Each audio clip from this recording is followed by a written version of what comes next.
আসসালামু আলাইকুম। আজ হচ্ছে গাছে চাপান সার দিব আর কি। এগুলো হচ্ছে রিপোর্ট আরও 2-3 মাস আগেই করেছিলাম। তো সেই জন্য আর কি এগুলোকে এখন চাপান সার দিব। এগুলো কীভাবে আমি চাপান সার দিচ্ছি সেটা আমি আপনাদেরকে দেখাচ্ছি আর কি। 4 সাইড থেকে মাটি যতদূর পর্যন্ত উঠানো সম্ভব হয় আর কি, মানে যে পরিমাণ আপনি উঠাইতে পারবেন সেটা ভালো হবে। আর চা পান সারের ভিডিওটা আমি আগেই দিয়েছিলাম। চা পান সার কিন্তু আগের থেকেই তৈরি করে রাখতে হয়। হ্যাঁ, এটা আপনার আমার ভিডিওগুলো দেখে নেবেন। তো আমি যতদূর পরিমাণ পর্যন্ত মাটি উঠানো যায় সেইটা উঠাই দিচ্ছি। চা পান সারটা কিন্তু জৈব সার, এটা বিভিন্ন জৈব সার দিয়ে তৈরি করে নিতে হয় আর কি।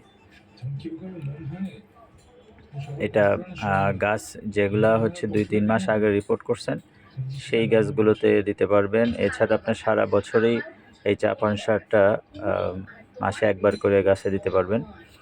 এবং আপনার এটা জৈব সার, খুবই প্রয়োজনীয় সারটা আর কি। এটা আপনারা যারা তৈরি করতে চান, আমার চাপান সার তৈরি করার ভিডিওটা আছে, আপনারা দেখে নিতে পারেন।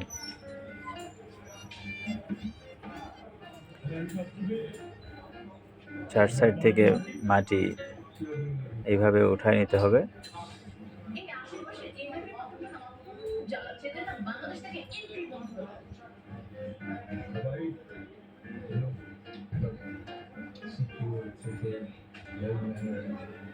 মিডিয়াগুলো দেখেন সে মানে এতটাই সফট যে কোনো রকমভাবে করে, মানে আগলা উঠানোর জন্য ট্রাই করা হলেই সাথে সাথে মাটিগুলো উঠে যাচ্ছে। আপনার মিডিয়াও কিন্তু এরকম সফট হতে হবে, তাহলে আপনার টবের গাছগুলো সুন্দর হবে। কারণ মিডিয়া যদি শক্ত হয় তাহলে কিন্তু আপনার সহজে ভালো হবে না গাছ। চাপান সারের সাথে সাথে এটা টিএসপি সার এবং এটা পটাশ সার, এইগুলাও আমি দিব। এটা হচ্ছে চাপান সার। এই যে এটা মাটি উঠানোর পরে পরিমাণ মতো যতটুকু প্রয়োজন এটা চারপাশ দিয়ে মোটামুটি একটু ভরাট করে দিব।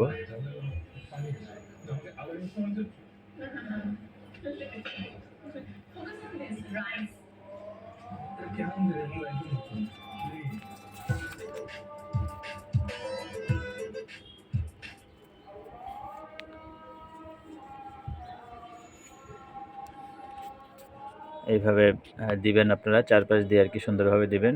এরপরে আপনার টব অনুযায়ী 15-20 দানা আর কি আপনার এই টিএসপি সারটা দিবেন, চারপাশ দিয়ে এইভাবে ছিটাই দিবেন। এরপর হচ্ছে অল্প কিছু পরিমাণ পটাশ সার।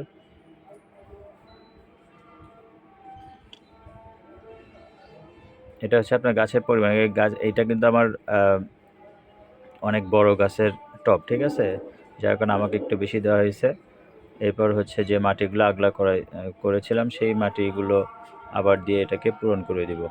আপনারা এই যে পটাশ আর টিএসপি সারটা কিন্তু অবশ্যই টবের পরিমাণ অনুযায়ী দিবেন। আপনার যদি ধরেন 12 ইঞ্চি টব হয় তাহলে 12 থেকে 15 দানা টিএসপি, আর পটাশ হচ্ছে আপনার 1/2 গ্রাম কিংবা 1 গ্রাম এরকম পরিমাণ দিবেন আর কি।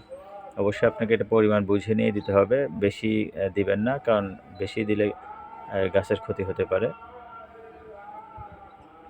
এভাবে সুন্দরভাবে মাটি দিয়ে আবার এটাকে ভরাট করে দিতে হবে।